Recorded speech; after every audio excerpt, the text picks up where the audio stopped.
To enjoy this and other great episodes on Patreon, check out the link in the description and subscribe via the Black Kluge tier for full access to over 100 exclusive episodes.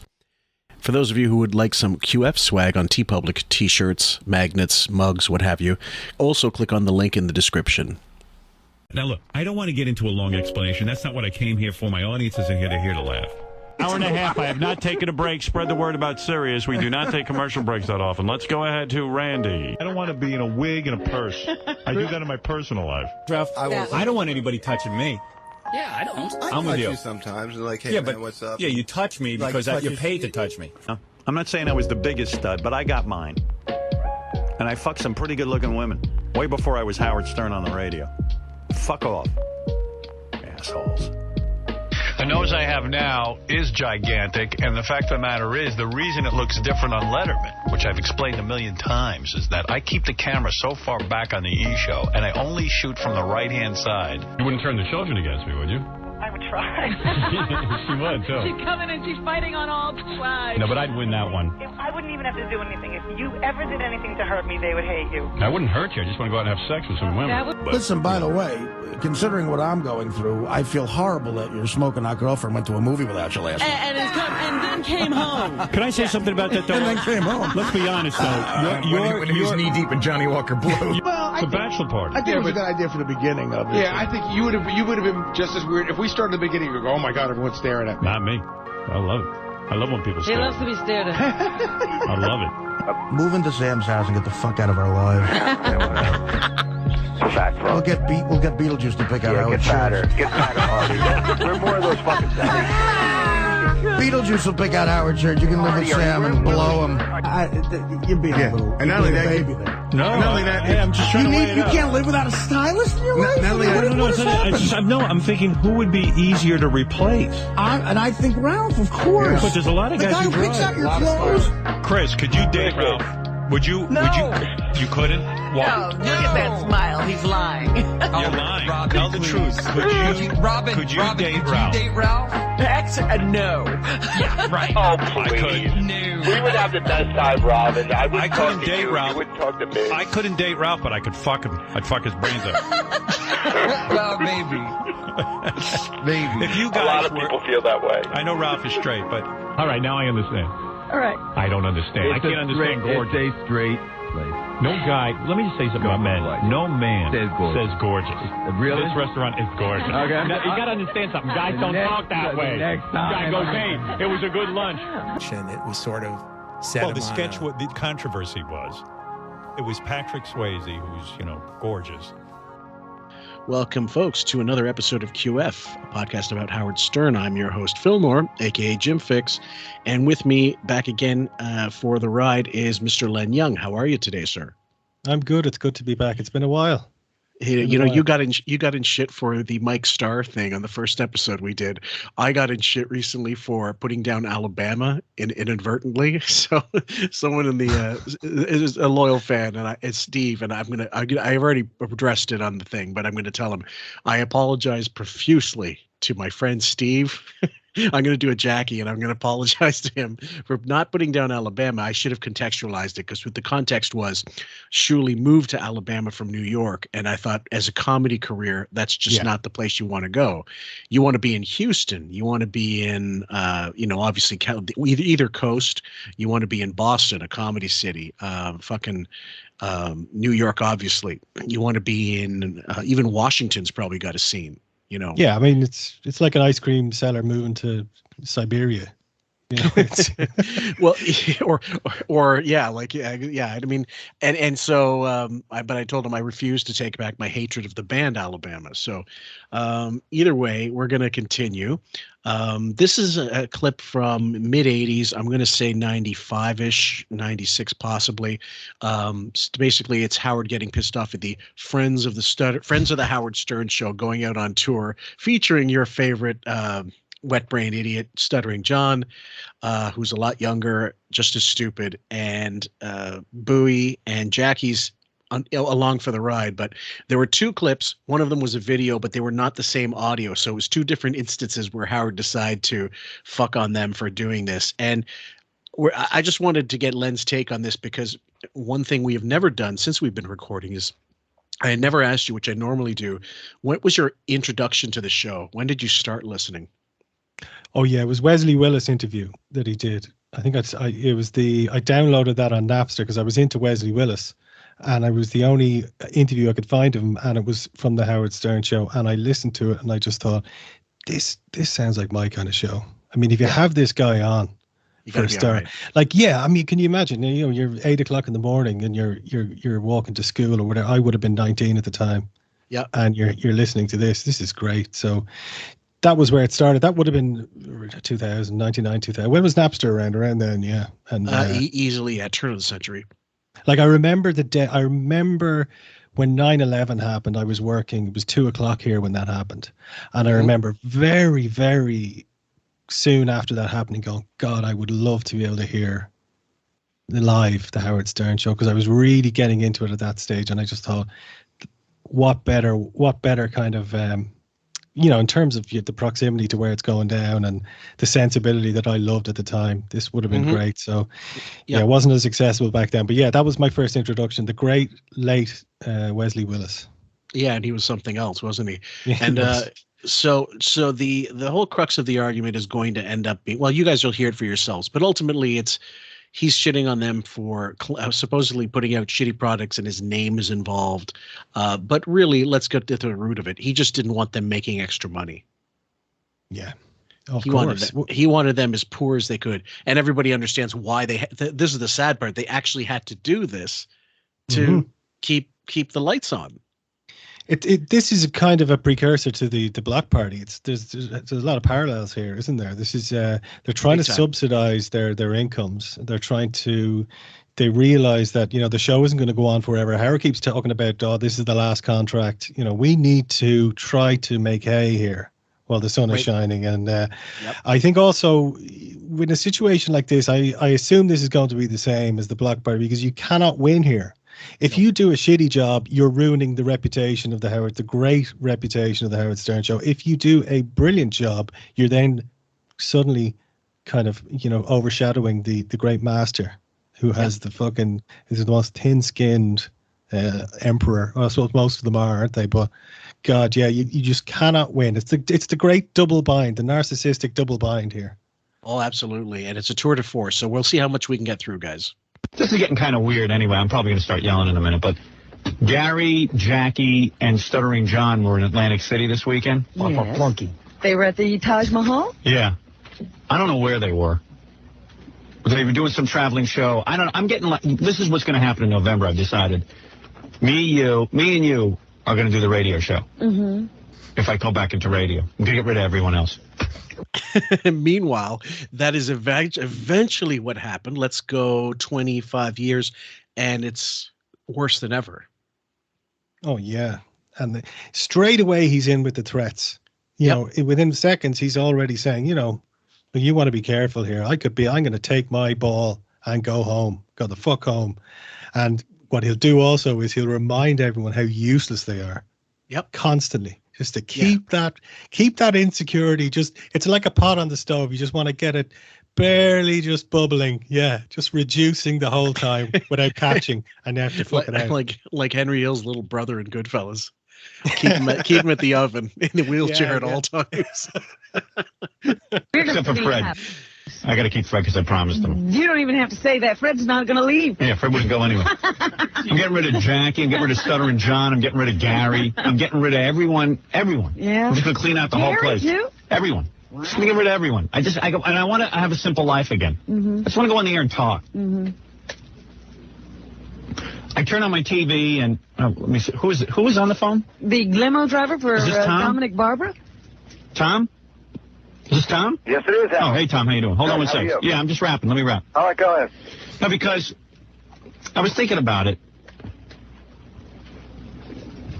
Like, I turned on the TV the other day, and I see Stuttering John on Ricky Lake, because Daisy comes running in and goes, Stuttering John's on Ricky Lake. And I tune in, and they're using John in this weird way. It's sort of like when Letterman used to have Larry Bud Melman on, and it was funny? Yeah. And now he's on everything, and it's not funny. And I don't even want to see him. And those TV commercials they put him in are not funny. And what happens Letterman is... won't use him anymore. Yeah, you don't see him on Letterman, and now I know why. I mean, because, quite frankly, it's not funny. It's not exclusive to his show. Right. And I love Stuttering John, and I'd love to see him do well and everything, but Ricky Lake isn't really paying him, and he's not out promoting anything, and he doesn't seem to care what people do to him or what they put him in. He doesn't care. He has no pride whatsoever. He'll do anything. Oh, my Lord. Like, where do we start with this? Yeah, well, Stuttering John hasn't even opened his mouth yet before he's even come in there, and this is the introduction. Yeah, he's building this case. Now, there's a couple things at play here. Number one, he's on Ricky Lake. In Howard's mind, he's thinking, what is that douchebag doing on a television show? He does not belong in front of a camera. He does not deserve a chance to be out there getting his name out, even though that's what we do via this show, put him out there and we make him, so what does it matter if he's on some talk show? Leave him the fuck alone. I understand that the mandate of the show then was to goof on people, but if he sucked, then make fun of the appearance. If he was great, then ask him about how it went, what was the experience, and really kind of pull for him before because you're going to pull the carpet from him eventually down the road, a week later, 2 weeks later, a month later, a day later, over something else. So let him have that little bit of happiness. But when has Howard ever apart from Arty, congratulated a staff member on an appearance? Even Robin's appearances. Excuse me. Even Robin's appearances, he would trash. Now hers were horrendous. Typically they were bad, and he would do his best. Pardon me. He would do his best to trash the host because of the segment. Yeah. But what he was really doing was trashing the segment. Yeah, of course. Yeah. So it's just like that indirect. So why do you think he would not do that with Arty? That's an interesting question. I think with Arty, I think he realized that having that control over Arty, like he's someone who I can't really go toe to toe with. He's someone who is Howard knew he was very valuable to the show in terms of having that, representing the blue collar worker, representing the heterosexual man that Howard can't do. But he was a really precious asset to the show, and I don't think Howard felt comfortable going at him. And he's a bit of a coward as well. He knew that, like I said, Arty, if push comes to shove, would run rings around him in an argument. I think with John, he knows he picks on stupid, weak people who are desperate. Yeah. Well, I mean, the other thing is, of course, he couldn't shit on Arty's appearances because up until the latter years of his tenure there, any appearance he did on a talk show was gold. Oh yeah. Yeah. And you can't argue with the audience laughing and stuff, and they're enjoying it, unless the only time he really should have pushed back, and he never did, and that was the opportunity to do it, was the Joe Buck thing. The Joe Buck one, and there was also another one that Arty did on Conan that was terrible, when he came out and he just looked like he almost looked green. Yes, I remember. He had the cap on and he was disheveled. That was probably the last appearance he did on Conan, I think. Yeah. He did an appearance on Conan with Nick in around 2012. That was brilliant. When he talked about jogging and the difference between heroin and jogging. The personal trainer said, "You like heroin? You should try jogging." So either way, I think he didn't have a leg to stand on with Arty. And the other thing is, you're not going to use the same arguments on Arty as you can with these other idiots, because Arty, by being on the road, has sort of created. He has a certain level of self-confidence that none of those other guys would ever have. He's not as dependent on Howard. I mean, Arty did the Norm Show and he was in Elf. Yeah, he was in a few other things, but Howard knew that this guy doesn't need me. He can, and he obviously, it's a great boost to him and he's dependent on it for plugs. But if push comes to shove, Arty would walk and do something else. John. Yeah. We saw what happened, although he did get that Tonight Show job. He did, against all fucking odds. He did it, yeah. So they put him in a judge's robe, and I guess he's sort of like, I don't think Stuttering John's actually worked out a persona on TV, so he's kind of like acts like me. Like he does a lot of what I do, but it's not funny. They use Stuttering John in an unfunny way, and I'm sitting there watching it, and I go, ugh, I hate this guy. Why? I don't want him on my show. Well, he told me, I'm going to be on Ricky Lake, and I said, I already know what you're doing. They do that with everybody. They turn him into bozo. Yeah, you're going to make a fool out of yourself. Just 1 second. I'm going to see if this thing actually exists. Because you'd be surprised what gets its way to YouTube. Ricky Lake, Stuttering John. It might actually be there. No way. Oh. Nah, I don't think so. I don't think so. That's a pity. And then for a while, Stuttering John did this show, Last Call. It was a Brandon Tartikoff production. Brandon Tartikoff is such a loser that he didn't know what to do with it. You know, Brandon Tartikoff used to be this guy who ran NBC. Mm-hmm. And when he ran NBC, everyone thought he was a genius. But all he used to do was buy shows from people who know how to create shows. But he could look at 10 billion shows. Right, and pick them out. Good one. And even with that, he'd screw up sometimes. It wasn't that brilliant. So then he decided, hey, I'm so good at picking shows, I'm going to go out and make the shows. Why don't I make a whole bunch of money? He started getting jealous of all the people who make all the money off of these shows. So he's going to go out and create shows. And so he went out and formed a production company, and all of his shows are bombing. And the only thing he gets now in a last-ditch effort, he takes all of my people and puts them on these shows, which I don't mind if they were on a funny show. 1 second. Let's read up Brandon Tartikoff's CV here. Because he was huge name. Yeah. All right. I'm just looking it up here, guys. Tartikoff, because I was looking this up just to see exactly how full of shit Howard was. As head of NBC's entertainment division, Tartikoff's successes included The Cosby Show, for which he had pursued Bill Cosby to create a pilot after having been impressed by Cosby's stories when he guest hosted The Tonight Show. The result was, created Miami Vice. These are 2 hits. Do I need to go further?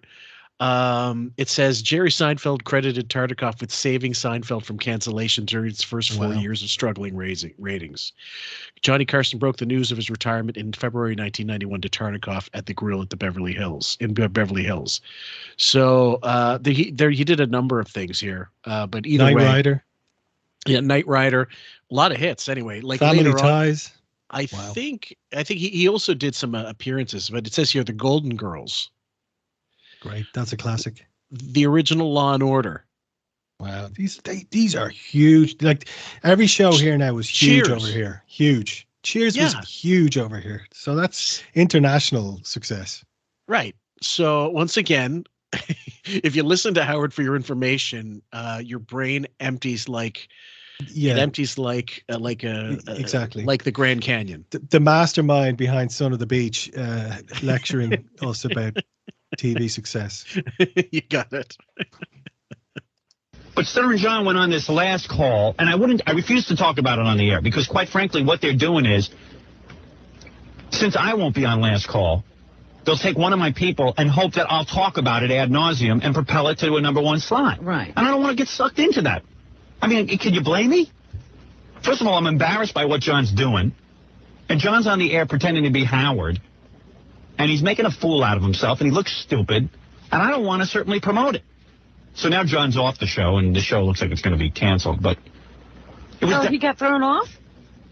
Yeah, he got thrown off because he That's sucked. Pretty pitiful. But it wasn't even that he sucked. They don't know how to use John. I mean, I was going to say, it's just a bad show. John has no noticeable talent. I mean, John is not talented. Okay, now listen, I can't disagree with anything he's saying right this moment. Yeah. He's saying they don't know how to use John, and he's right. Stern knew exactly how to use John. Exactly. Yes. And I think, unfortunately, John maybe believes himself to be of greater talent than what Howard thought. But I think Howard may have been right all along.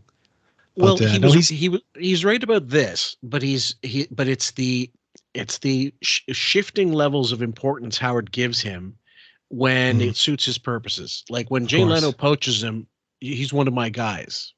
Yeah. How can you take? He was an integral part of the show, and then later on, John stuttered. That's all he did. We told him what to do. That's all true. You gave him but if he was that important, you wouldn't have got that upset.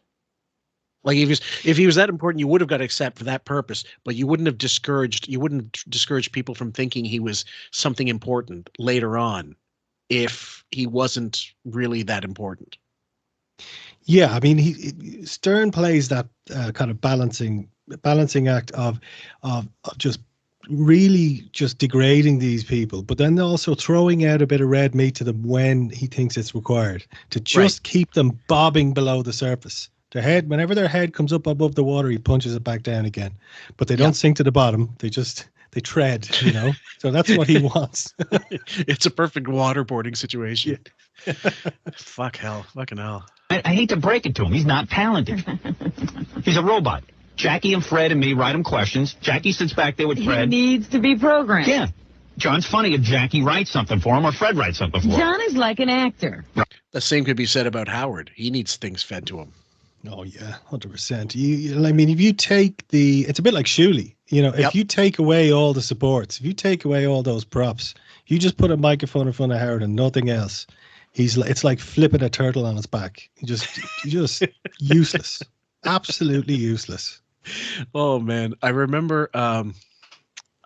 God, I can't. What was the exact? Well, it was actually a clip that I think we played in a breakdown, but I'd want to use it to isolate for another one of those production type episodes where we're going to talk about all the deals he's made to do such and such, and then it falls to shit, and you never hear about it. And it was the story about. Can I tell that story about being offered to buy the Playboy mansion? I think I can tell that story? Well, first of all, if you couldn't tell that story, you wouldn't be allowed to mention the name, shithead. If it was a real, clandestine effort to get you to purchase some big corporation. And second of all, why can't you tell the story? Exactly. Yeah. Can I tell that story about becoming a grandfather? Can I tell that story? No, I don't think I can. Unbelievable. Christ. And so that was him kind of, okay, I'm gonna pull the audience in like a salmon coming right up to the fucking dock before I net it, and there was no payoff. I'm gonna find out maybe. And he spent 5 minutes talking this non-story about buying the plane, being offered the Playboy mansion or the Playboy franchise, and saying, I don't know if I could talk about that story. Fucking hell. If he doesn't have anything written for him, he has nothing to say. Yeah. And unlike an actor who actually has an ability to portray a character, John can only do John. Yeah. So that's the assessment of John's talents. Oh boy. So, quite frankly, what's happening now in my that's 2 plugs in less than 2 minutes. Fuck, we struck gold when we decided this one. We could have been called In a Sense, I suppose, but that doesn't have. But the fact of the matter is, yeah. Do you remember the time you got called out on that? What's that? Do you remember the time you got called out on that? Which one? The fact of the matter? A caller. I'm going to guess. I'd put a year on it. I'd say around 2008, 2007. Okay. A caller said to him, "You know what, Howard? Do you realize you say the fact of the matter is every sentence?" And he went crazy. Of course. He goes, get off my phone or whatever. You went nuts, right? And he never, ever said it again. Hold on. Let me see if I can find the exact same thing. Nah, fuck it. It was such a good thing. Anyway, I'll see if I can find it another time and send it to you. It's so good. He goes, do you know what I mean? We always know what you mean. He goes, and he goes, no, yeah, and the other one is, no, yeah, I know. What the fuck does that even mean? Because I don't go out and do a lot of dumb stuff. Like, I won't go out and do supermarket promotions, and I won't go out and act in bad TV shows and stuff like that because I have some pride. What's happened is they figured out that if they, like Playboy just hired. He has no pride. He can't act, and he doesn't want to be shown up for being an idiot and a shitty actor. Who wants to promote their supermarket with that shithead? I mean, why? Who would want that? I mean, this gangly pervert. You know what I mean? Essentially, but especially around this time. What are you going to have? Like Whole Foods and a cardboard cutout of Howard at the front door? Well, it's very telling that the sponsors he did have were the kind of sponsors where image was completely unnecessary because the product sold itself. Like Heineken advertising on his show was strictly about numbers. It wasn't about, is he controversial? It's, we need guys are beer drinkers. They listen to his show. Let's advertise on that show. Doesn't matter if he talks about fucking the Dalai Lama, through his eye socket. These are guys 18 to whatever, 30 or whatever, that are going to be watching that, listening to this, and they drink beer. That's it. Yeah. Simple. But you're not going to get like, like whatever. You're just not going to get bigger sponsors from more middle of the road sponsors, I suppose. No, but you're going to end up with, like, I think it is amazing that they did get Heineken. Sure. At that time. When was that? In the late 90s? Late 90s, even early 2000s. Beck's and Heineken were the two. Beck's, I remember, yeah, because I remember Howard's reads. Remember, oh, I love that Beck's. Nothing better than watching the game. It's oh my God, it was like Liberace talking about why he wasn't married. I'm married to my music. You could tell Howard hadn't seen the business end of a beer bottle in probably 20 years. No. It's Poland Spring, and it has to be a certain fucking temperature, and you know what I mean, and it has to be. You have to wear gloves when you hand him the bottle because he doesn't want to get germs. No, fucking fed to him with gloves on. And you probably have to take. Well, not only you open the bottle cap, but then you got to take a tissue and wipe away the top of the thing just because there might be some remnants. Fuck off, Bubble Boy. Amy and Tempest to be naked in the magazine. Right. And I'm sure everyone expects them to come in here and promote the thing ad nauseum. But these are people that I created. And once I create them, it turns into my worst nightmare because people take them and use them in unfunny ways. Well, it's interesting because that's supposed to be the women of radio. Yeah. So in other words, Amy and Tempest. Let's not pay Howard. Let's take elements of his show, make them unfunny, rip it off, and make it bad. But we can use Howard to promote it. Yeah. Just use Howard. Let's use Howard. This reminds me of, remember the film Angel Heart? No, I know the name. I haven't seen Mickey Rourke and De Niro and Lisa Bonet was infamous because of all the nudity and violence. And it was an Alan Parker film, right? And mid 80s. And Lisa Bonet got axed from the Cosby Show, I believe because she got pregnant. And Cosby said something like, Lisa Bonet can get pregnant, but Denise Huxtable can't. Of all people to be preaching this kind of bullshit. But it was controversial because she went off to do this film, which was extremely, it was almost an X-rated film at the time. They had to do a lot of cuts. And one of my favorite films, actually. But it reminds me of so that was Cosby trying to protect his brand, to not court controversy as well, just her pregnancy, but being in that film also, that would have probably kicked her from the show for that alone. And that's if Howard were worried about the quality of his show being diluted by people going off and doing substandard stuff, that would make sense if he didn't add all the really other negative things like he's useless, he's a shithead, that's a stupid show. Why all these extra things show more about what his real motivation is than the argument that he could use to sound smarter and to sound like he really gave a fuck about the how the show is perceived. Yeah, well, this was always the issue I had listening to the show at times. He would talk out of two sides of his mouth. He'd say, I have the best people, the best staff. Right. And the next minute you're saying you're useless. What are you going to do when I don't resign? Yeah. So it's look, it's that double bind. It's the narcissism in him. He can't keep it under wraps. But my thing is, at that time, and that is a time where you could have thrown that in his face on the air. What was he going to do?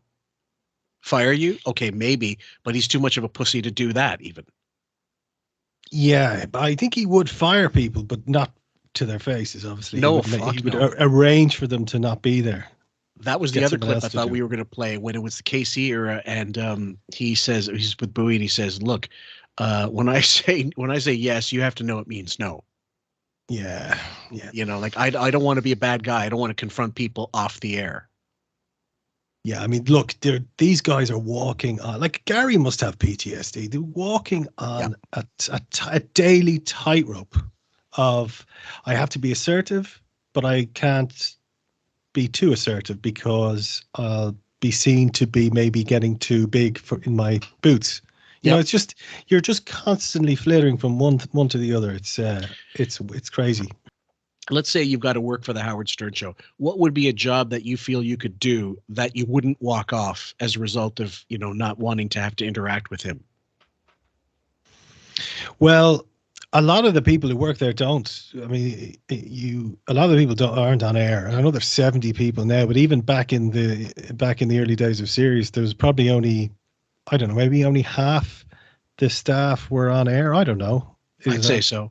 Not even like, you like if the odd TV person would come in, and the interns. Okay, especially the female interns seem to find their way on the air, but the basic staff, there was only ever really the four of them in studio.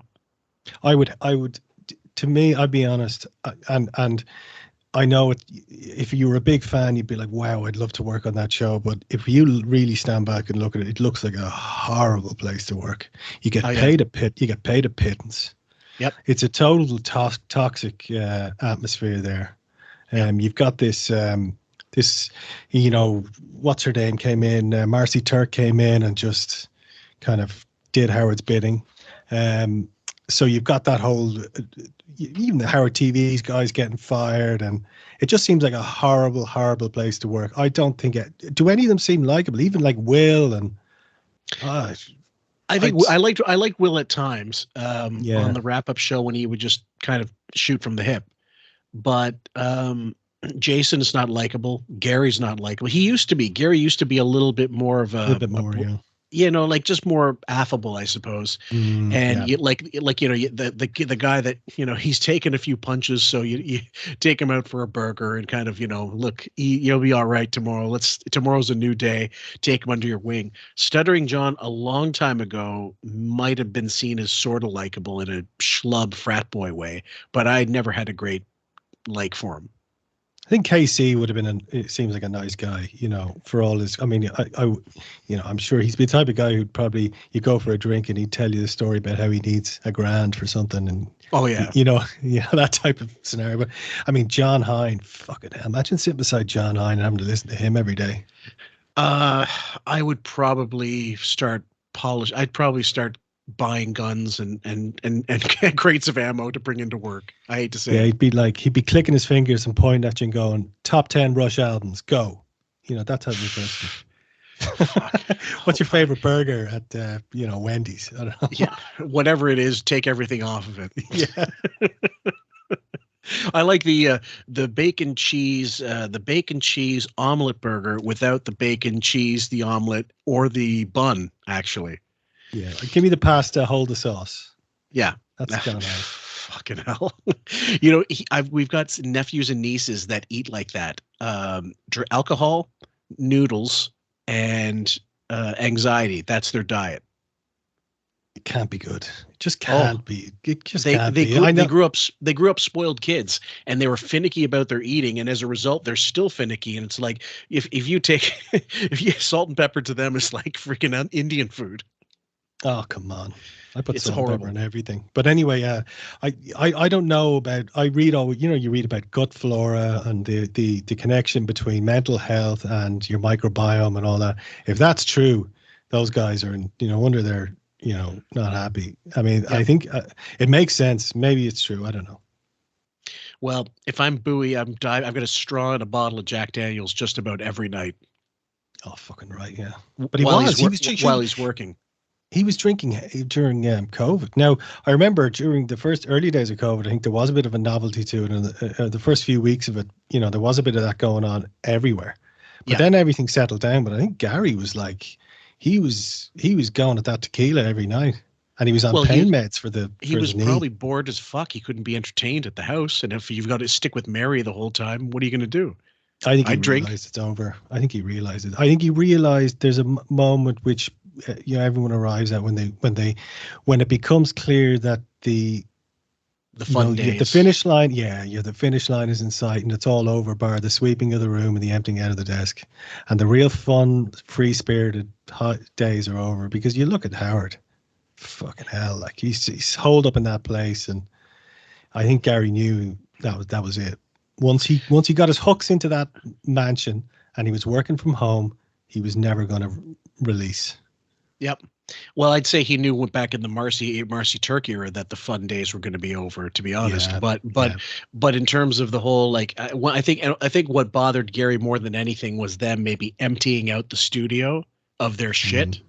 And all of a sudden, we don't have a home anymore. We, like at K-Rock, you had a whole compound that was yours. At Sirius, this was all our compound. You know, now it's I don't even have a workplace anymore. Yeah, we had that in my place where I work. We switched to after COVID, we switched to hot desking. Yeah. So you have a floor, and you go in, and everything is set up where you just put a USB-C into your laptop, and everything works. But you don't have a desk anymore. You don't have a space. And I found that a bit hard at the start to get used to. When you're used to having 20, 25 years of your own little area, suddenly just to have something that's just generic. Very impersonal, very sort of business cutthroatish. It is, yeah. And maybe practical, but it doesn't mean you're not allowed to feel what you feel. Sure. Yeah. So it's real weird, and I hate talking to the guys about it because they think I'm trying to keep money out of their lives or something, and I'm not. I don't care. I mean, you do what you want, but in the case of the Ricky Lake show, for God's sake. That wasn't even money. Yeah, what are you doing? Why are you acting like a jackass? I mean, not even a funny jackass. So anyway, so the latest gimmick on how to take advantage of Howard was, I guess Jackie got booked into Atlantic City. Somebody there must have gotten nervous, and they booked... Caesars. Oh, was it Caesars? Right. Oh, okay. Caesars? Right. Oh. Was it Caesars? Taj Mahal, I should say. Oh, Taj Mahal. Oh, the Taj Mahal. Right. Tom, you all right, man? I'm fine. You sure you saw the right show? I saw the show, Robin. I saw it. It sobered you up, okay. Oh, boy. Well, anyway, so they figured out that, like, hello, Tom? I'm here. Oh, okay. So since they, you know, I don't know what's going on. I don't really pay much attention, but the latest thing was, hey, so Jackie was going to do a show. I guess somebody there must have gotten nervous. Is this pretty much the way it happened, Jackie? I don't know what you're going to say. Well, I guess somebody got nervous that maybe Jackie couldn't sell out the place or something. No, and then, you got it backwards. Oh, I do? Well, what happened was this guy was trying to put together this tour of... Yeah, I knew that this was what this was. And I stayed away from it. Right. But the one I agreed to do was Atlantic City because I wanted to work in Atlantic City. Yeah.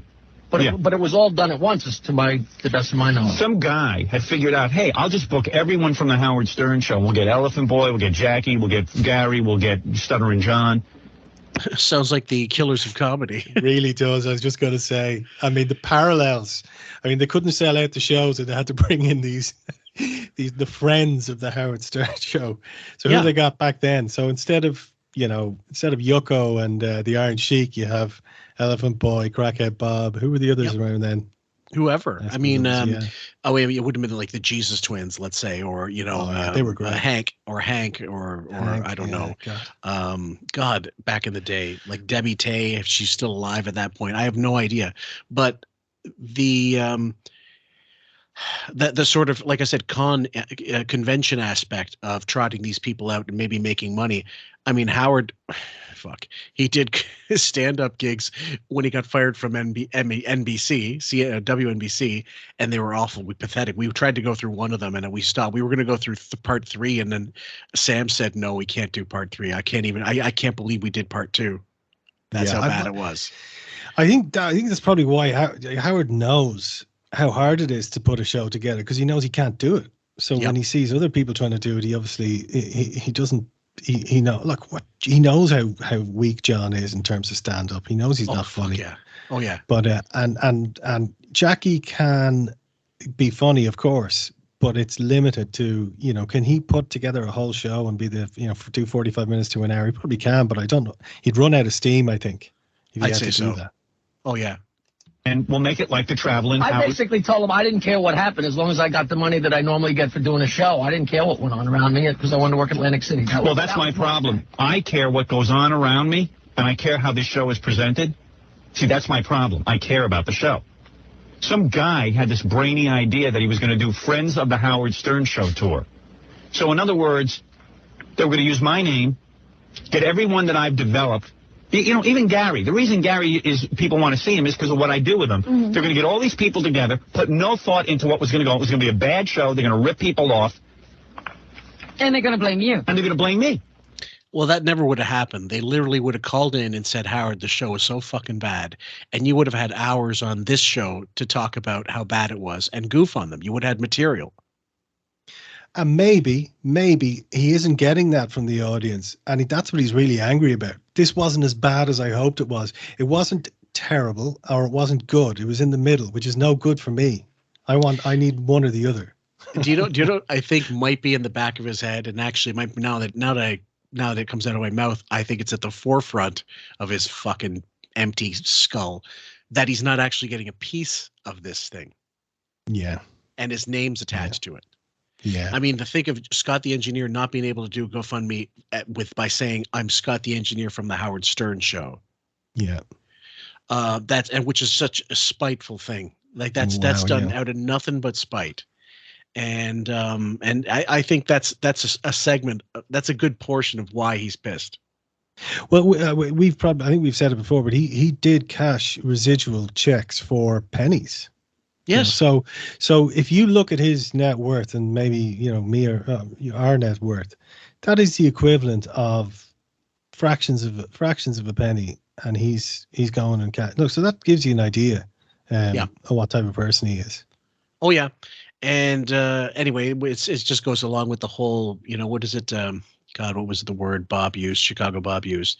Not disenfranchisement, but he was getting basically making sure that the underlings know their place. Don't go outside this little circle. And this is the only place. It's no different than the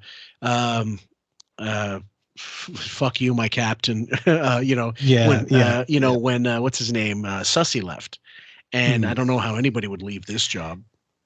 Well, I think what H.G. Tudor would probably, what he calls it is sustained devaluation. That's it. So, devaluing. Jesus fucking Christ.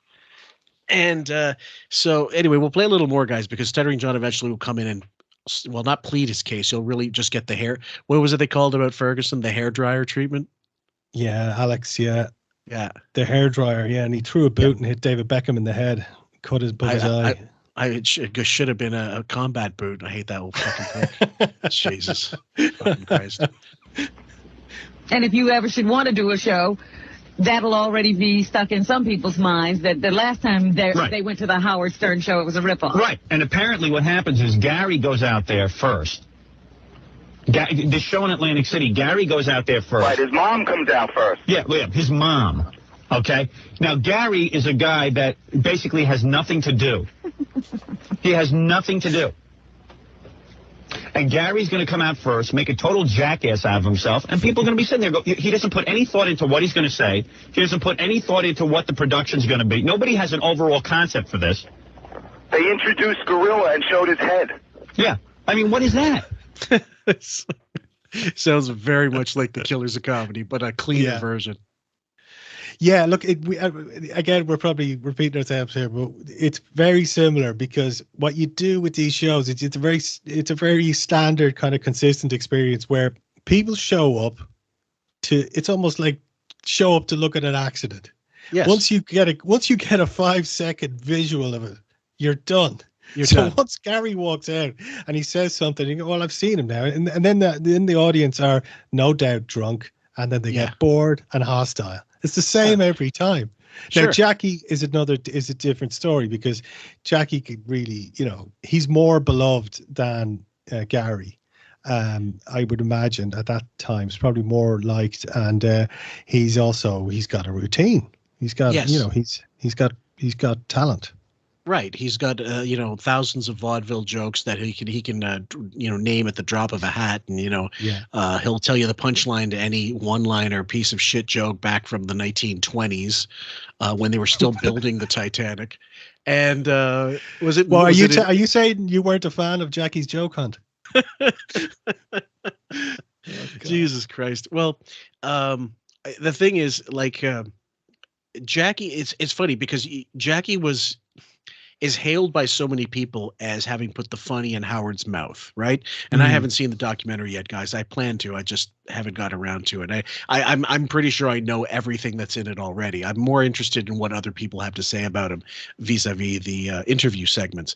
But the problem is when Jackie himself is doing interviews, he's kind of a bore. Oh yeah, he is. Yeah.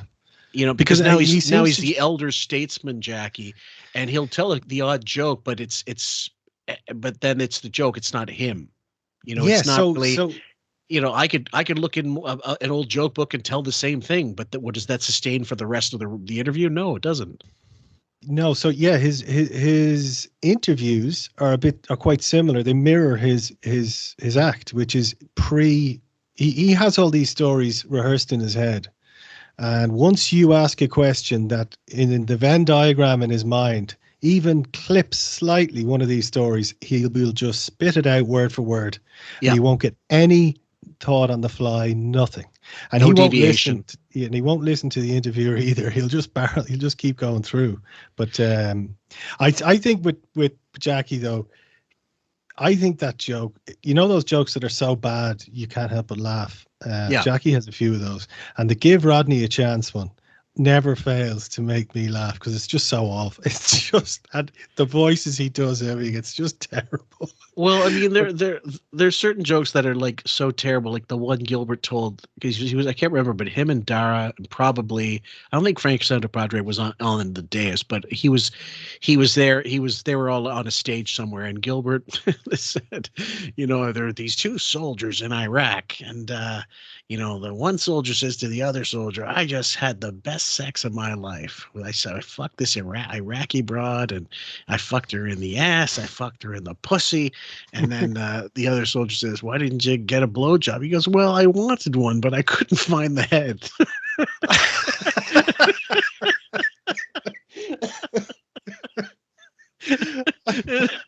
And like, you know, like, but that like, but do it in the voice of Gilbert, like you wouldn't stop laughing. Yeah. You know, I'm not doing it justice. You have to, and I can't do a Gilbert voice. Who could? Apparently some people. Rest in peace. Yeah, God bless him, Jesus. Sometimes they take the wrong people, and that was one of them. So, you know, whenever I did a tape or I used Gary, I try to put him in an interest. Meanwhile, this asshole is still around. Yeah, fuck it, don't remind me. Show him in an interesting light. I put some thought into it. Otherwise, I want to bring Gary out. But there's no thought put into Gary. He just goes out there, and people get ripped off. What they charge, $28.50? $28.50. He yelled at the audience a little bit. Came out, you know, a quick few yells because everybody was yelling Baba Booey at him. Well, Dominic told me he went, and he said he walked out. Gary walks out. First of all, Gary's backstage. He's like, I can't wait till Dominic gets on. First of all. I gotta say though, this is entertaining. I mean, this is the Howard Stern show, kind of like I kind of remembered initially, which was he has that fire in his belly, Howard. Yeah. You know, and that's not a euphemism for his, you know, stylist's seed or whatever. He's got that. Yeah, he's got a real kind of urgency about him, and he's taking calls from real people, and really good callers as well. That kind of, you know, those no nonsense kind of New York callers I always loved. Fantastic. But is it I think it's two things. It's the energy of youth or younger Howard, first of all, but it's also the urgency of ratings, being ratings driven. Of course. And once you take those ratings, he could all of a sudden he could do these William Shatner type pauses between non-thoughts, and who gives a fuck? I got paid already. It's funny you mentioned that because, you know, we're recording here. I can see the waveform. And you can see that there's very few gaps in this, and I think he paused for about a second early on in this clip. I noticed that because I was thinking, God, now it's if I put a clip on, if banging their dashboards in their cars, making sure. Even if I put a file from like 2017, let's be a little generous, or 2016, I guarantee you're going to see gaps in there big enough to drive your fucking Vauxhall through. I mean, it's just not a problem. Like it's something that you wouldn't expect from 1995. And someone asked me if I thought the tapes were sped up, like when they're recording it. I go, there might be a little of that back in the day, but I don't believe so. I think that was the cadence. That's how fast he was. His voice is definitely very whiny on this. You can hear that kind of whine in it. So I assume that the modulation came later. But a certain amount of modulation did, but also if he's speaking really quickly because he's angry and anxious, that he's forgot the affectation. So you can't really get angry and scream and get little out of control and maintain that. Gary, what is this about? I don't believe this. It's so hard. Yeah. Oh yeah, it's like when high pitch Eric has to do a regular voice. It says it hurts his throat. But do you remember when I'll never forget when there was all this thing about the tapes? We're getting the tapes back. This was in mid 2006 or towards the end of that year. Yep. And they came up with this. It's such a terrible master tape theater with Sir Hardin Thick. It was just this terrible hack fucking thing. Yeah. And I remember listening to it, and the tapes they put them through like a pitch shifter. Yeah, because suddenly Howard's voice sounded kind of low, and like Robin sounded like fucking Barry White. The whole thing, so they couldn't isolate Howard's. Obviously, everything had been mixed down onto a single tape, so they couldn't isolate Howard's feed, and so they had to bring everyone down. Just to satisfy his. Insecurity. As a tech question, could they not have digitized it and then played with the frequencies and lowered just his, or would that have been too much work? They could have gone through it line by line and tried to. You could have taken hours, Well, yeah, it would have taken hours. For a single day. It would have taken for a single day's show. Yeah, it would have taken days even of work. Yeah, there's no, and given how much they were paying. That was never going to be done. It's the quick and easy. What's the cheapest way? I don't care about everyone else as long as I don't sound like Kermit the Frog. Fuck it. Yeah, as long as I don't sound like Paul Lynde, Center Square, that's fine. Fuck it. Hyperventilating, and he's like, "Okay, I'm ready. Okay, I'm ready." He's ready for what? He's not going to do anything. All he's doing is... I'd be nervous, too, if I had nothing to do on stage. Yeah, evidently, yeah, right. He's like, okay. And his mother's following around. He goes to his mother, okay, I'm ready. And evidently, the person in charge is Gary. He seems to be the one in charge of this. Oh, no. And he's like, okay, I'm ready. I'm ready to go out. I'm ready to perform. Yeah. And I told Gary I don't want him a part of any of this crap. If Gary wants to go appear somewhere by himself and go down and do an appearance, fine. Sign some autographs and just be there where there's an opening or something. And by the way, Gary just went ahead and did this without my permission. He never talked to you about this whole he did. Thing. He talked to me about the tour thing. I told him not to do it, and he just went out and did it anyway. Interesting. Wow. That's it. That's really interesting, isn't it? If it's true. I told him not to do it. I told him now I have a hard time believing he physically was in the same room as Gary and said, "Don't do it." Well, I believe it more like I wouldn't do it if I were you. Yeah. Are you sure you want to do it? Are you sure you want that kind of passive aggressive thing? Again, back to the double bind, the classic narcissism line. If you need to do it, then you do it. Which is basically do what you saying, have to do. You do what you have to do, which is that classic. That's right in Howard's, wheelhouse there, which is you go ahead and do it. You have my blessing, but you don't really. And so what he's doing there is he's tainting the experience for Gary. Gary's going ahead, knowing in the back of his mind, I don't have the full support of my boss.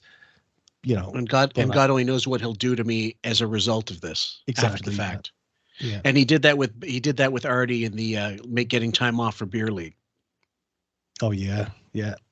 That was one of the worst. I remember listening to that going like, fucking hell. I would have just taken and said, look, it's in my contract. I'm doing this. Bye. Well, like he said, Howard said, I have to control everyone in my orbit. I'm the puppet master. Yeah. So, and then he talked about his movie, which is like literally a $28 million film versus Arty's, pocket change, couch change fucking movie. I've never actually seen Beer League. Never? No, I watched a bit of it, and I remember just It's actually if you take Arty out of it, it's actually pseudo funny. Some bits of it are funny. Okay, but overall, it's like a solid C-list movie. Okay, C level. I must look it up. I mean, I love Arty, but I did see a bit. Back in the day, I got a really bad Xvid video of it. Like this 200 megabyte.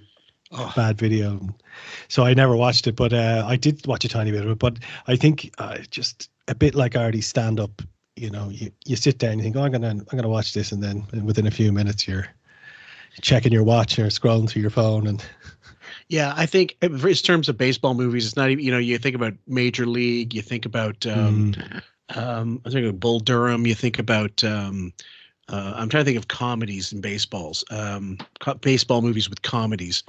Babe, John Goodman, terrible movie. Oh God, fuck that.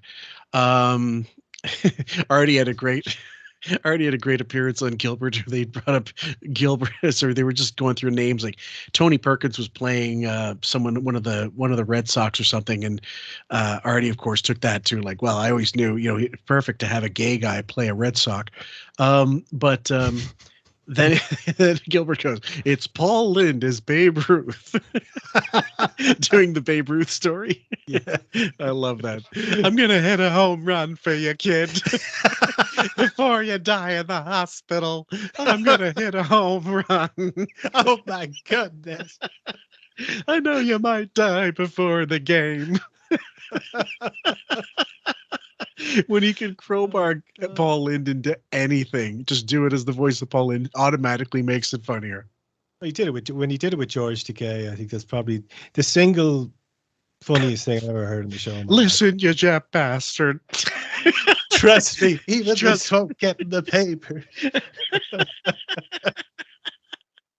Oh my God, that was something else. Kidding? No. Went out and did it. I had no idea. Went out and did it. What did I tell you about Friends of the Howard Stern Show? Not entirely What true. did I tell you about? No, it's not entirely true. I know, I'm crazy. No, I'm not telling you crazy. We spoke about this. We had already signed to do this. This is the last one, and this was the one we were signed to do from like almost Christmas time, and this was the end of it. First of all, Dominic, let me tell you something. Dominic saw me in total, no joking around. Yeah. 20 to 30 seconds. Okay.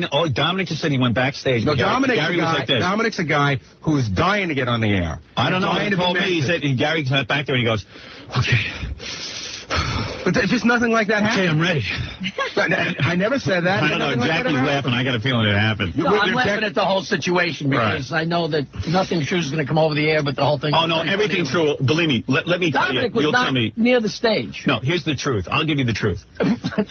So, well, what happened? Dominic was near the stage.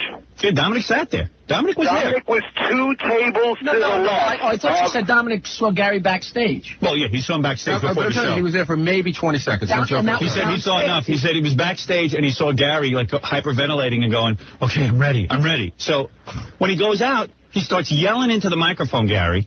One sec, I gotta find that real quick. I know I have it somewhere. Jesus, it's on here. Someone uploaded the whole thing. Arty. That's the one. Right. Yeah. It's Paul Lynde as Babe Ruth. Oh, how did you get that? I'm gonna hit a home run for you, kid. Before you die in the hospital, I'm gonna hit a home run.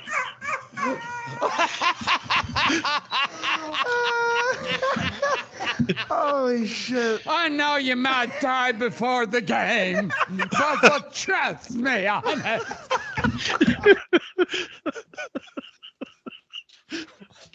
Oh, fuck, brilliant. Wow. Oh. He has nothing. He told a joke, evidently, and screamed into the microphone. That's why he never has a voice when he does an appearance. That was a bad joke. And so give me a review of the show. What did you see? You're a member of the audience who paid $28.50. Well, this is how it started. Like I said, Gary comes out and starts with his joke, which was terrible. He told a joke. It was horrible. Friends of the Howard Stern Show. Then he introduces Gorilla to show off his head. Yeah, but and It sounds like Shuley hosting his own show. Really does, doesn't it? I mean, this makes the Uncle Rico show look like kind of one of the Dean Martin roasts. Yeah. Or the set of Dallas or something. I mean, the Killers of Comedy. Like I've been asked people for ages. Like, did anybody ever go see QF members that have seen the Killers of Comedy in the heyday? And the only 2 people that got in touch with me, because I'm sure some people have fucking blocked that out of their mind. They said that Sal was actually okay, but clearly racist. Like the crowd enjoyed. They're saying who the crowd enjoyed more. Levy and Sal were the best of the night, and Arty was really like a waste when it happened to be a show with Arty. But Shuley was horrendous. No one gave a fuck about him. Richard was awful. Sal actually had some kind of mic presence. Yeah. You know, like he actually looked like he was stalking the stage, doing a proper job. But that Levy, he knew what he was doing. Yeah, I mean, I'm not surprised because when you saw Sal at the roasts, I mean, the guy, he was funny. I mean, at those roasts. But the problem is that his obviously, look, his material is not what you call evergreen. You know what I mean? No, it's not. And also, you can paint yourself into a corner very quickly when you have that kind of material. Like so it's not something he could really expand and he couldn't extrapolate out where he was going. You know, it was just this kind of 5 minutes, then you're done. You know, I don't think he ever got any further than that. Yeah, no, and he I remember saying, I might want to work a corporate gig. What corporation? The Epstein Corporation? Come on, fuck.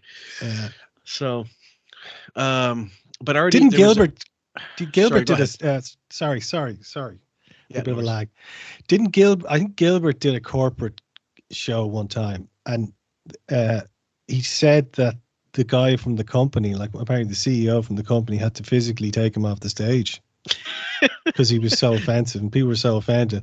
And he said, well, why didn't you just get off the stage? And he goes, because I wanted to get paid. Yeah, of course. Fuck. Arty was on the wrap-up show talking after, God, I can't remember which one it was. It might have been after the Richard, no, it was the Chappelle Levy thing, whatever, at the end of it. And he said, look, a guy with I'm going to beat my dick like it owes me money in his act is never going to get on Conan and won't ever get on Letterman.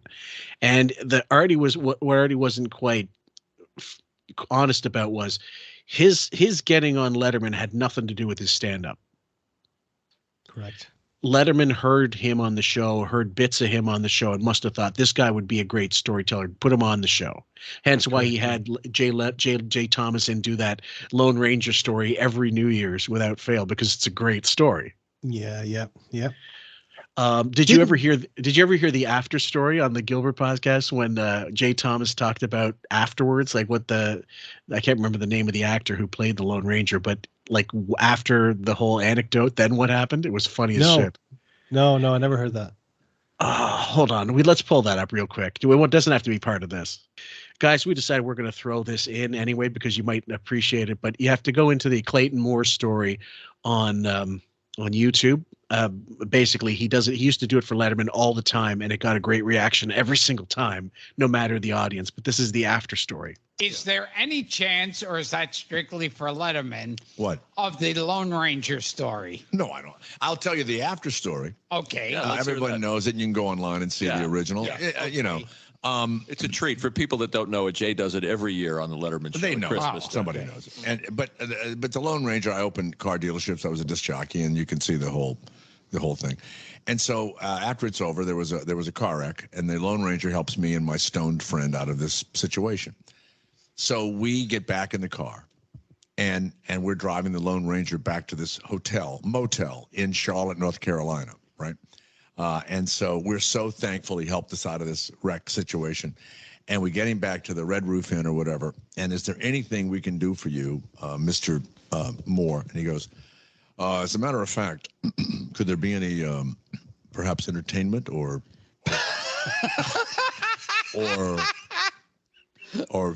and we realize he wants a chick. And he's wearing the mask and the hat the whole He's wearing the mask and the hat. The full Lone Ranger. Yeah. Get up. I just recently, his daughter contacted me to tell me how I kept her father's memory alive. I said, well, I'm going to tell you a story that's going to ruin your father's memory. He was such a natural storyteller. He was great. Loved him. Yeah. Great. For you. And I told her this story. I said, so Mike and I knew this girl. Her name was Melanie, and her last name is a color. You can pick whatever color you want. It's a color. And she liked to screw celebrities that came to town. And we would call her up and we would go, Melanie, Cheech and Chong are in town. She'd go, fuck Cheech and Chong. Melanie. Tony Orlando is in town. Suck Tony Orlando, tie a yellow ribbon around my dick, and you knew Melanie was there. So we call Melanie up, and the Lone Ranger, the show had been off the air for quite a while. Sure. And she was, much younger than we were. And so I go, Melanie, we're in front of the Red Roof Inn right now. And the Lone Ranger is in town, and it's dead silent. And she goes, really? I go, yes. And we've told him all about you. Oh my God. So I said, look. Gilbert's fucking loving it. Yeah, amazing, yeah. You remember when that, I think it was the Jackie laugh that Fred would insert after every horrible news story that Robin had. Yeah. I still laugh my ass off at that clip because great. a busload of orphans was overturned recently. And then there was even a real subtle one, which was just like, yeah. Oh God, that was unbelievable. And this is Gilbert's laugh is kind of like that. It carries. And to me, I don't know. Some people may find it obnoxious, but fuck, I love it. To me, it's like, Coltrane on the, John Coltrane or something. It's just a phenomenal quality to his laugh. And it just makes me laugh. It doesn't matter what it is. Yeah. I love it. Arty's laugh was the same. Yeah. Yeah. We're going to come get you. And she was a lovely girl. Her father was like a big realtor or whatever. And she would bring girls to me who had never had an orgasm. And I would make sure they'd still never had one. But would work with them. And so, what works? You get Tupperware, and when you click it, you put their clit in there and you click it. And it works. Somebody got a pen? Yeah, write it down. So so we go get Melanie. We bring her back to the Red Roof Inn, and I say, look, we're going to go out to the radio station, and I'm going to get the William Tell Overture. I'm going to bring it back to my apartment, and after you're done, we're going to come get you. You will not speak. And you will come into the apartment. We're going to play. And you will tell us everything that happened when you entered that room. We wait, about an hour and a half. Get back to my apartment. I make sure, this is, turntables and all that. My friend and I, we take showers. We get ready. The phone rings. We go get her. Don't speak. We get her back. And she goes, I went to the door, and he opened it up, and he had on a blue robe that looked just like the Lone Ranger outfit. And he wore these glasses that looked just like the mask. I said, what? He dressed just like the Lone Ranger, except in casual wear. So she comes into the room, and he has food and everything, and she said, he had equipment. I said, equipment?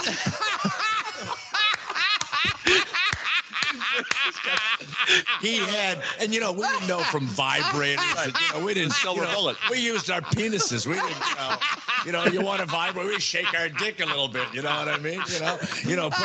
Put a fucking electric toothbrush up your ass. That was about the amount of whatever. So she goes, he was wonderful. And when he takes his robe off, finally, he has pajamas that are the same color as the Lone Ranger, outfit. And he made love to her, and he vibrated her, and did all of these things. And meanwhile, in the background, Silver. Yeah. Oh man. Wow. That was fantastic. And wow, brilliant. Anyway, guys, we're sorry if you find that a little bit masturbatory, what do you call it? God, my brain's fried. Self-indulgent, but it just it got me thinking about it's just a diversion that we do every now and then. Here we go, back to the onslaught, because I mean Howard's not being funny, so somebody has to. Yeah, no, that's a great clip, because it's that's the kind of sensibility that people who like Stern maybe a decade or two ago enjoy, and that's why Gilbert's podcast was great, because he still had those moments. Oh, he wasn't worried about political correctness. when he had Alan, what's his name? Alan Thicke on, and Alan Thicke was telling stories about celebs that he worked for, and they brought up the Paul Lynde joke to him, and he was buckling laughing. He did the Paul Lynde joke, and he said, "Was he ever anti-Semitic around you?" And he goes, "Never. Maybe because he sensed my Jewishness." Oh, it was unbelievable. Of course, he has nothing to say to him, right? Of course not. Oh, look what he got for $4,000. They take off his do-rag to show his head. That was it. Then they sent Gorilla off. And now, who comes on next? John. Now, I understand there was like a big fight backstage. Jackie was insisting that John go on first. There was a whole big fight. That was like a big, huge fight going on backstage. Who goes first? Yeah, this is how much thought was put into it. I don't think you wanted John going first. So go ahead. Let me hear what happened next. Well, all right. So Gary introduces John. John comes out to do what you think is maybe 2 or 3 songs. He comes out doing about 10, the volume that Leslie West has. Right. You cannot even, your ears are throbbing. We're in the second row. We could not take the sound anymore. Sounds like the Bleeding Deacons, but in earlier form. Fucking hell. Or, what was that one band that they'd always have? Stained? They'd be the ones doing the karaoke contest. I remember Stain did a version of the Beetlejuice song, and they did this really kind of just, slow, kind of morose. Yeah. It was the worst thing. I turned it off in disgust. Because I did kind of enjoy that Beetlejuice thing that Richard did, at the time. I thought it was kind of funny, but yeah, Stained were horrendous. The Bleeding Deacons, talk about, believing your own hype. And I love that whole story that they went out with Arty and pissed him off. And he, when he was, I think they played in the Carnegie Hall. Did they play Carnegie Hall with Arty, or? They played a big show with him. It was. I don't know if it was Carnegie Hall, but this is what was the one? So there's a clips of Stuttering John with his band playing online. Like you could actually hear some of his stuff. Let's see if I can find it. Hold on. You gotta show up now. The audition is now. Not a minute and 2 seconds. Okay. Now. Not in a week and a half. Oh, look at Gary.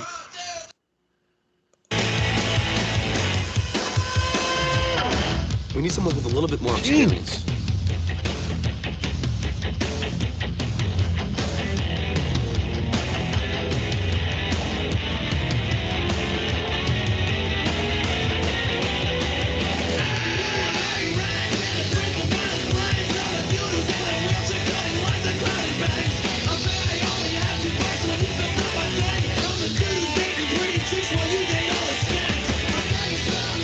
Grandpa Al's in there. Gene Simmons is in the video. Like Nuno Betancourt. Nuno Betancourt. Yeah, I thought that was him.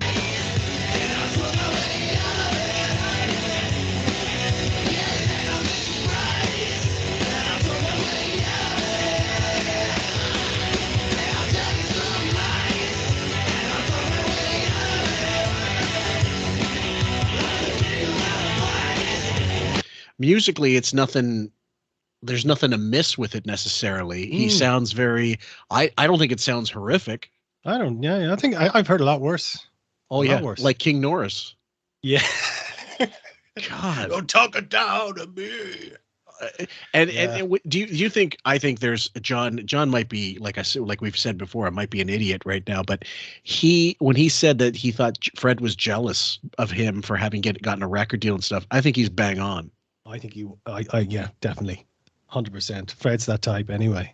Yeah. And that I'm actually surprised now at hearing that. I expected a lot worse than that. Well, yeah, especially considering his output now, like comedically, and some of the and his podcast, which is just, you guys decide for yourselves. Don't trust us to be the arbiters of taste for, please listen to anything you can find of Stuttering John on his own show, and you'll hear what we're talking about. But musically, I mean it's of that era. It's definitely, but it's obviously dated, but it doesn't sound out of place. I guess is the best way I could put it. Yeah, it's got a slight punk vibe to it, but it's probably more grunge than punk. I'd say so. Yeah. It's no silver knives and gold. What was the what was the Howard song? Silver knives, dimes, and golden nickels, or whatever the fuck it's called. Silver nickels and golden dimes. Silver side, keep hitting it. Yeah, they're all the. He's talking about the things he fucking pilfered from the fountain at the mall. My lord, here we go. He's halfway through his hit song. He's up to the lawn part, and we're ready to go. He's chasing off the audience. Before he was getting off his lawn, everyone was getting off their chair. Getting out of the room. And it was so loud, your ears were throbbing. And we were in the second row. We were right in front of him. We couldn't have been any closer. It was just unbelievable. It was so you could not hear one word John said. And meanwhile, people have paid, there's 3,000 people or something who have paid $28.50. And they were all chanting, so he goes through the first two songs. And people are what, booing? People are booing, yelling, Jackie, we want Jackie. And he answered that very nicely. Every time someone would yell, he'd go, I got to do more songs, man, and then he'll be right on, don't worry. What a shit show. Wow. Did I hear right that Howard just said there was 3,000 people there? I thought that's what Buddy said, yeah. Or Wow. 2,000. That's a huge show. Do the math. Almost $30. Mm-hmm. $2,000. 2,000 people.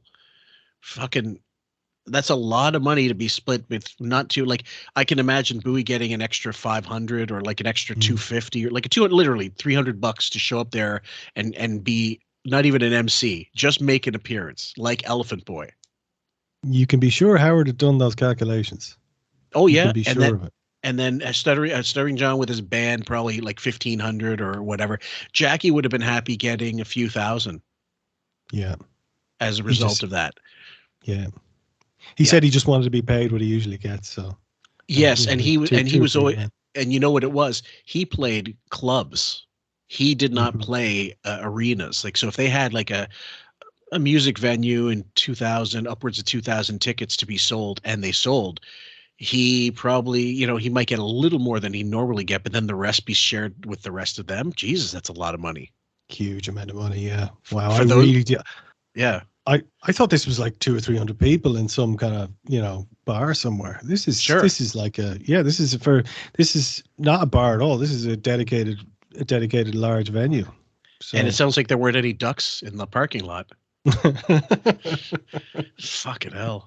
Do that twice to calm the crowd down. Now, would you keep playing if people were saying No, I would say, maybe it's time to leave. Yeah, I'll take that as a cue to wrap. Yeah, there's like two or three people who were left in the audience screaming. And then he did 4 more after that, with people still yelling. Right. So, and what is Gary's mother comes out and introduces? That was just a quick 2-second thing. She walks out on Why would stage somebody and want to just says, I want to introduce my son, Baba Booey. Yeah, that's unbelievable. What is that all about? Well, is he's got more what of is an that? act than Gary. I was on the side of the stage, still trying. The promoter was nowhere in sight. We're trying to figure out. I thought I should have This gone is on Gary's- first because the music was going to be very loud. Right. So it made much more sense to me for the comedian to be on and then the loud music. Right. But John was nervous, and so I wound up saying just Well, play. Dominic told me If Jackie had played before John, they would have left after Jackie. Yeah. Oh yeah. And John knew 100%, this. Yeah, of course. Yeah. So that It's- half the audience must have split during John's stuff. Because Dominic told me he had to leave, and then he came back to see A lot of Jackie. people got up out. Anybody close that wasn't really right, you had to get up because it was vibrating off your head. You know what it is? It's a high school talent night. Yeah. And this is 2850. No, come on. It's a high school talent night, and it's 20. Jerry goes out there, doesn't put an ounce of thought into it. If I was going to produce the show, I'd have Gary do something. I'd have him do something. I don't know what it is, but I'd have him do something. I'd have him come out. I'd let him do the Dick Shawn routine, come out and vomit on the stage. I don't care what it is, but at least do something. I bet it was pitched to Gary like, why don't you come aboard, like you're as just one more of those people to make the numbers, like be an appearance. Because like what Howard didn't quite realize is people were paying money to see them in public, to see them physically. All these people were doing it's the appeal of, we hear you daily, but we've never seen you guys. We want to maybe be able to hang out with you guys after the show, that kind of thing. Get close. Yeah, it's all about selling tickets, and it's not about providing value. Because look what they did with Grillo. He walked out, he took a do-rag off his head, they showed his head, and he went off. So that's what, a cozy 30 seconds. Yeah. Into the, but that's not the point. The point is they got to put Steve Grillo's name on the ticket. Yep. And that might have sold a few more. You get a few more. And with Gary, it's the same. It's just, we get to go and shout, Baba Booey, two Baba Booey. Yeah, two Baba Booey, yeah.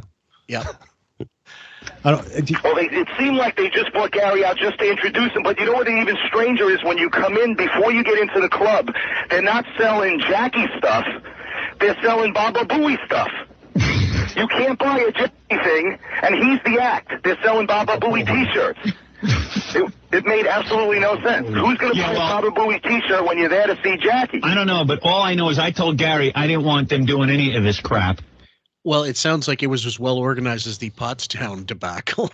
Yeah, God. Oh, and that's the problem with these kind of shows, when you have this kind of variety show without talent. Because if you go to a comedy show, you're going to a comedy show, and you're kind of in that headspace, and then suddenly a band gets up, you don't know any of the songs, it's really loud. That's just going to drive you nuts, and you're just waiting. When is this over? So we can see, who else is on. I don't think that ever works when you have a stand-up comedian with music. I just don't think it. Maybe I'm wrong, but I just can't see how that would ever work. And there's a reason why it's not done. Well, it's funny because Dice was asked to open for Guns N' Roses at the Rose Bowl or something like that, and because he's a rock and roll comic, he can handle anything. Yeah, and I because seen that. I mean, he was something else. I mean, one of the best little appearances of him that it comes out of nowhere, and it was sort of billed as the comeback of Andrew Dice Clay as the godfather of comedy or something like that. And he went up, and it was the Polestar Awards. Look it up on YouTube if you haven't seen it, the Polestar Awards, and he decides before he's presenting an award to somebody, he decides he's going to do an impromptu set. And it's excellent. Because he's taken his time. He's like, I belong here. He has the confidence you have as being a fucking legend. But from what I read and what I've seen in interviews, he's never cared about necessarily doing well on stage. He just feels like, fuck it, this is my living room. You're in my house. Yeah. And you can't create that. You got to have that. Well, we saw his famous appearance on, I think it was CNN or one of those shows where he just... I love that. It wasn't even a minute. Great. Yeah, it's great. But also, last week I'm catching up on the QF episodes, and I was listening to one in the car, and it was so enjoyable to me. It was the voicemails to Arty. Oh man, I was rolling laughing with that. Like the fact that he brought another guy in as a kind of a co-host it's just the funniest thing. Even that idea alone that he'd do that. The concept was funny. It's so endearing. Yeah. Yeah. But then going on Joey Diaz's show and then fucking with Matt Dillon the way he did, like that doesn't come out of a stupid person's. That doesn't come out of a stupid comic's mind. No, he's great, and I just think it's a shame that we're living at a time where all this stuff is kind of fallen away a bit. I do often think, even listening to this show here, I do often think. Can you imagine when this would have aired? It would have been 95, 96. I would have been in school still, and just been able to, walking to school and turning on your Walkman, your radio, and listening to Dice or listening to this. It's such a golden era, of radio. Well, there's this one clip. I'll play it for you right now. There's this clip where he was on an early episode of Joe Rogan, and I think I mentioned this with Raven on one episode, and he's like, how great it would be if you did an impression of Travolta getting a massage after all these controversial things came out, the lawsuits. Mm-hmm. So let me play it for you. It's not even a minute. What kind of nuclear arsenal of a joke you have in your wheelhouse if you just did it, with you doing an impression of Travolta and have some massage bit? Do you know with that impression how good that bit would be? I know you don't want to do it, and out of courtesy to Travolta, I know you think he's very talented. You don't do jokes about him, but my God, what a fucking crushing bit you would have. Yeah, but I can't. You know what?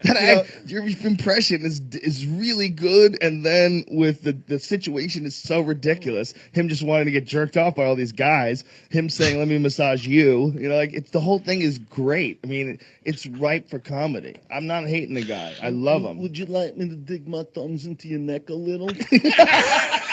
I could see you got a little crick. But you know what? I don't. Come on, he's telling me that you pretending to massage a guy, and then Stallone says to him. Then Sly says, "You know what? That feels pretty good."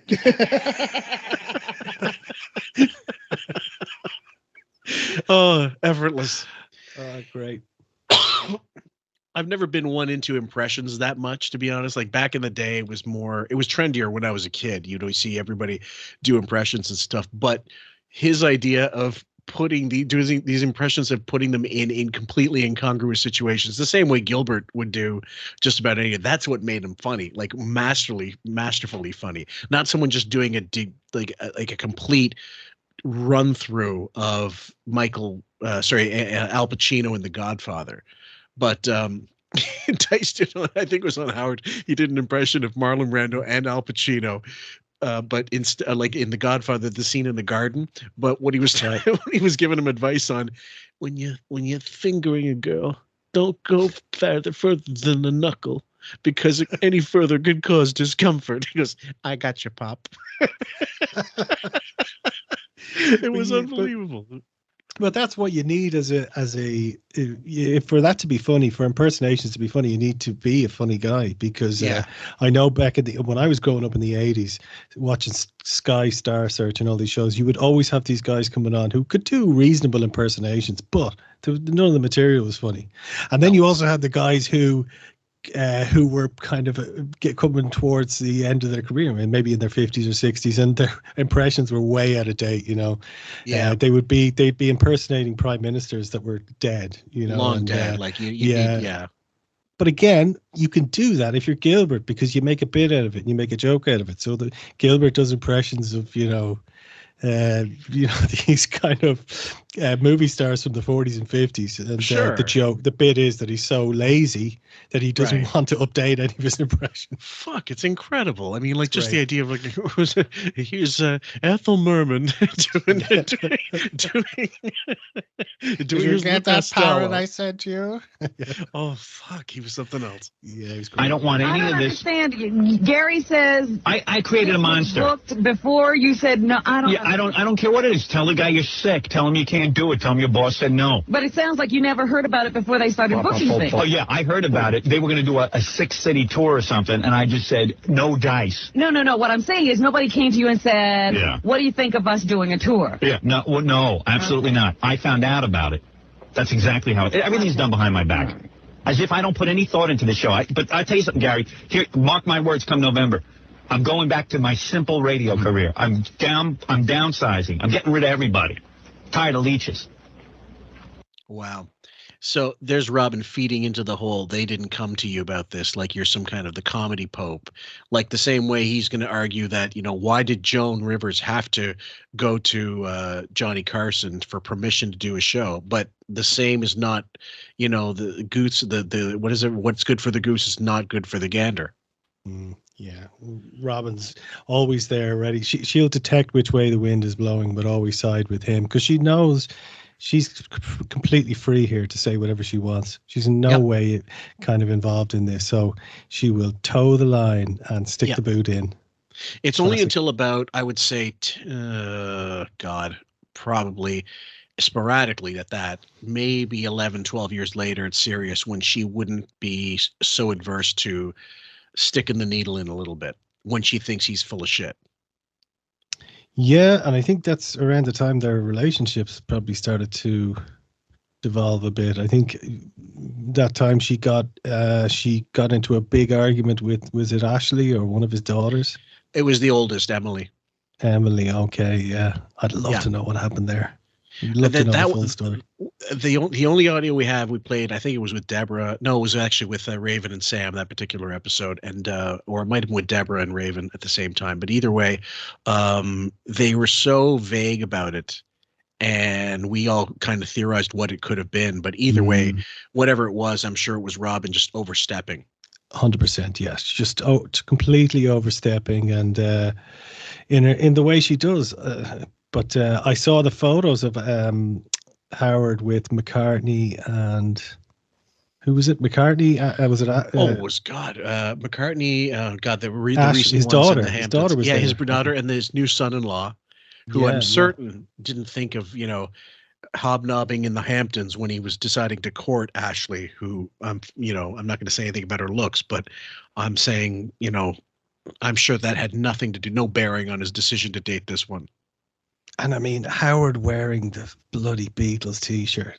How next to Paul McCartney. Yeah. Oh my God. And he looks, I mean, he has aged so badly, dude.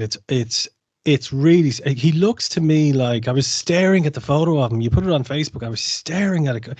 He looks like if, Walter Matthau was in kind of palliative end of life care, or maybe had an eating disorder and decided in his last days to transition into a woman. That's what Stern looks like. Just get like a, Leo Sayre. Maybe we could use some AI to create this. Get some Walter Matthau, shave off 40 pounds and put Leo Sayre's hair on top. Or if you put Betty Davis on one of those fucking medieval stretching like racks and decided to, and got rid of her beret and just made it gave her sunglasses. Now, have you ever gone to a gig, an actual music gig with the artist's t-shirt on? Never. Maybe I did when I was a kid. When you were a kid, maybe. I'm talking as an adult. No, I don't wear a lot of band t-shirts. I mean, I have a few, but I wouldn't wear them at a gig. No, because you might want to go out after you want to go out after the show. You just don't be walking around like that. But you don't want to walk around with your Taylor Swift shirt on. I think I've seen Iron Maiden a few times. I remember I saw a lot of metal bands in the 90s. Slayer. I saw Slayer a bunch of times, Metallica, Megadeth, Anthrax, all of those. And I would have probably worn t-shirts. At a gig like that, it's almost pro forma. Like most guys, if you're a metalhead, you wear a black band t-shirt, but it may not be that band. I remember when I went to see, it was one of the Lollapaloozas, and it was the first one, I think. And I had I think I had an Ice-T album shirt actually on, but I thought, I don't give a fuck. Like I'm 16. I'm going to see a bunch of bands at this, including him. And it wasn't a big deal. But if I'd met him, I still wouldn't have been as embarrassed because he was almost still a bit of a cult artist. He's not royalty like Paul McCartney. But would you imagine going up to Jimi Hendrix and going like with an afro wig on and dressing like Jimmy? Can you sign my fucking hairband? With the headband on and the silk shirts. But no, Howard is. It's just a classic Howard move to do to wear the t-shirt.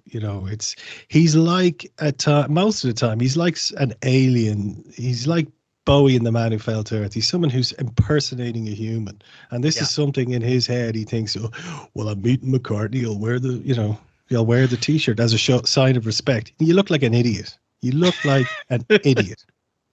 Imagine going to like interview John Paul Jones or something, and you're dressed like John Bonham in the last tour. Yeah, you just put on a bit of weight, right? Grow a beard, yeah. And you have two drumsticks with you. Like you've got the whole accoutrements, like dressing for a gig. Like you're I get it for little kids and the Spice Girls. You want to dress like your favorite Spice Girl back in the day.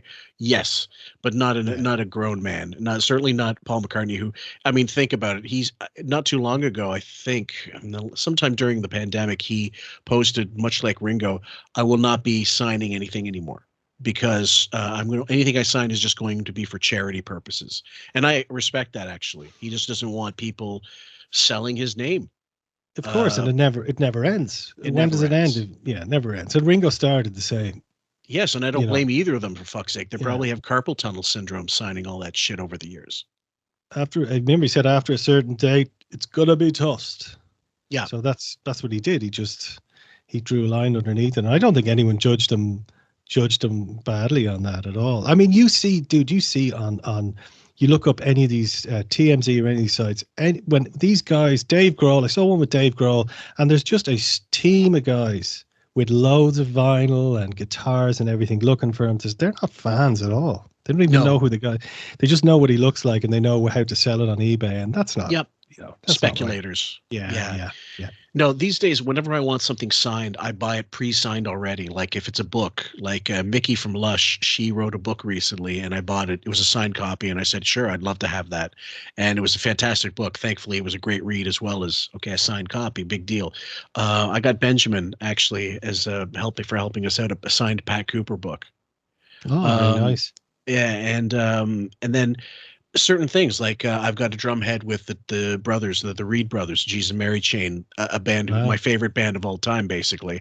But that means something to me. I'm going to hang it up somewhere eventually. But I mean, okay, but to get it to, I don't blame those guys for just anyway, whatever. But to dress like that in front of Paul McCartney is maybe the douchiest thing I've ever seen.